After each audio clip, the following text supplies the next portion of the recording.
আসসালামু আলাইকুম রহমতুল্লাহ। আশা করি সবাই ভালো আছেন। আজকে আমি আলোচনা করব যাদের হাত পা ঝিমঝিম করে, বিশেষ করে এই হাত পা ঝিমঝিম করে যাদের রক্তের ভিতরে কোলেস্টেরল পরিমাণ যদি বেশি থাকে বা যদি ডায়াবেটিস থাকে, মানে রক্ত সঞ্চালনটা ঠিক মতো হচ্ছে না, তার নার্ভ দিয়ে যদি রক্ত সঞ্চালনটা ঠিক মতো না হয় তাহলে তাদের এই হাত পায়ে ঝিমঝিমটা বেশি করে।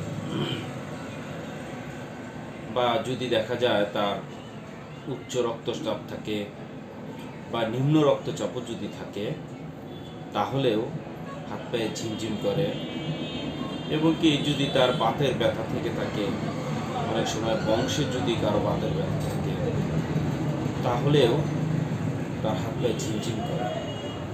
অনেক সময় দেখা যায় আমরা এমন হই যে আমরা শুয়ে আছি, যে দিকে শুয়ে আছি, যে পাশটা চেপে শুয়ে আছি, ওই পাশটা 5 মিনিট 7 মিনিট পর বা ঘুম থেকে উঠে দেখি যে অবশ অবশ ভাব হয়ে যায়। আবার অনেকে আছে যে কোনো কাজ করতে গেলে বা বসে থাকলে, একটু যদি বসে থাকে 5 মিনিট 10 মিনিট বসে থাকলে তারপরে তার পাটা ঝিমঝিম ধরে আসে। এর একমাত্র কারণ হলো আমাদের রক্ত সঞ্চালনটা ঠিক মতো হচ্ছে না। তো যদি আপনার ডায়াবেটিস থেকে থাকে তাহলে আপনার ডায়াবেটিসটাকে নিয়ন্ত্রণে রাখতে হবে। আর ডায়াবেটিস নিয়ন্ত্রণের জন্য ওষুধ খেতে হবে।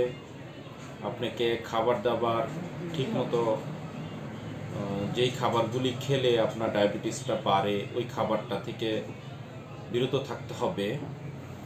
রীতিমতো আপনাকে প্রতিদিন নিয়ম মাফিক আপনাকে কায়িক পরিশ্রম করতে হবে, এক্সারসাইজ করতে হবে। যদি কারো যদি রক্তে কোলেস্টেরলের পরিমাণ বেশি থাকে তাহলে সেটা জানার জন্য আপনাকে রক্তের যে লিপিড প্রোফাইল আছে এই লিপিড প্রোফাইলটা আপনাকে টেস্ট করাতে হবে। বিশ্বস্ত ভালো কোনো ডায়াগনস্টিক সেন্টারে গিয়ে আপনার এই লিপিড প্রোফাইলটা চেক করাতে হবে। তো লিপিড প্রোফাইলটা যদি স্বাভাবিক না থাকে তাহলে আপনাকে ওষুধ খেতে হবে। তো সেই ক্ষেত্রে আমি বলবো যাদের লিপিড প্রোফাইলে টিজিটা বেশি থাকে, এলডিএল কোলেস্টেরলটা যদি বেশি থাকে, তো অ্যালোপ্যাথি ওষুধ খেলে কি হয়, আপনার মানুষের শরীরে গুড কোলেস্টেরল এবং কি ব্যাড কোলেস্টেরল দুটোই থাকে। যে অ্যালোপ্যাথি যে ওষুধ এটা এই দুটো কোলেস্টেরলকে ধ্বংস করে দেয়। তো গুড কোলেস্টেরলের কাজ হচ্ছে আপনার শরীরে টেস্টোস্টেরন হরমোনটাকে স্বাভাবিক রাখে।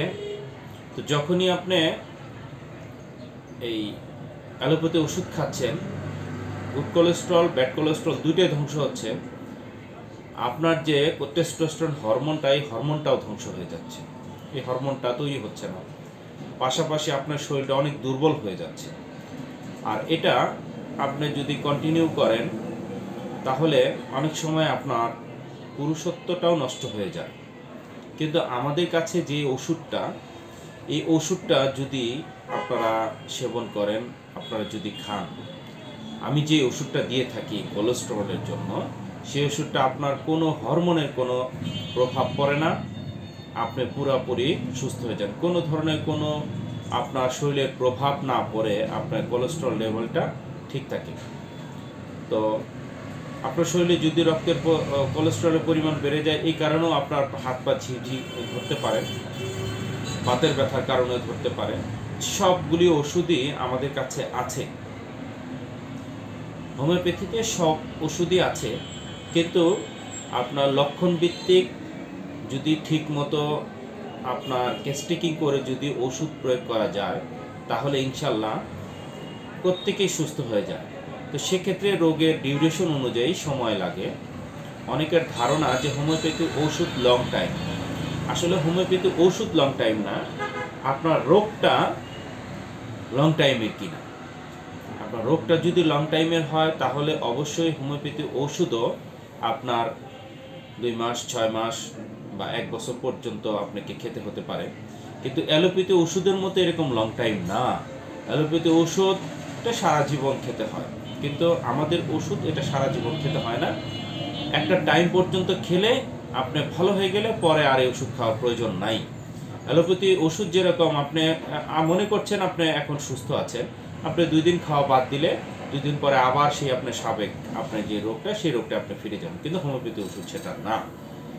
তো যাদের এই সমস্যা আছে, এই সমস্যায় ভুগছেন, হাত পায়ে ঝিঝি ধরা বা হাত পা ঝিমঝিম করে ব্যথা করে, তারা ইচ্ছা করলে আমার কাছে আসতে পারে।